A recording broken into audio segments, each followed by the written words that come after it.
আমার বহুদিনের স্বপ্ন, যাই করি না কেন মেয়ের জন্য একটা ঘর বানাবো। মেয়েদের নিজেদের একটা ঘর থাকা খুব দরকার। যদি কখনো তার মনে হয় যে প্রাণ খুলে কান্না করার মতো জায়গা কোথাও পাচ্ছে না, সে জানি অন্তত একবার হলেও সেই বাড়িতে গিয়ে তার নিজের মতো করে প্রাণ খুলে কান্না করে। কোনো এক অলস দুপুরে এক কাপ চা হাতে বেলকুনিতে দাঁড়িয়ে মনের মতো করে গুনগুন করে গান গাইতে পারে। এই জীবনে যা ইনকাম করব তার একটা অংশ দিয়ে হলেও একটা বাড়ি তৈরি করব, যেটা শুধু আমার মেয়ের হবে। শুধু সে জানি বলতে পারে এটা আমার বাড়ি।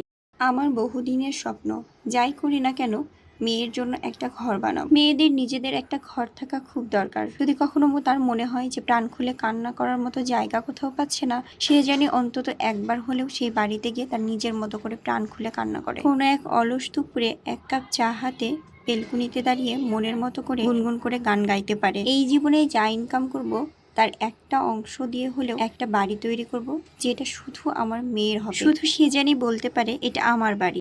আমার বহুদিনের স্বপ্ন, যাই করি না কেন মেয়ের জন্য একটা ঘর বানাবো। মেয়েদের নিজেদের একটা ঘর থাকা খুব দরকার। যদি কখনো তার মনে হয় যে প্রাণ খুলে কান্না করার মতো জায়গা কোথাও পাচ্ছে না, সে জানি অন্তত একবার হলেও সেই বাড়িতে গিয়ে তার নিজের মতো করে প্রাণ খুলে কান্না করে। কোনো এক অলস দুপুরে এক কাপ চা হাতে বেলকুনিতে দাঁড়িয়ে মনের মতো করে গুনগুন করে গান গাইতে পারে। এই জীবনে যা ইনকাম করব তার একটা অংশ দিয়ে হলেও একটা বাড়ি তৈরি করব, যেটা শুধু আমার মেয়ের হবে। শুধু সে জানি বলতে পারে এটা আমার বাড়ি।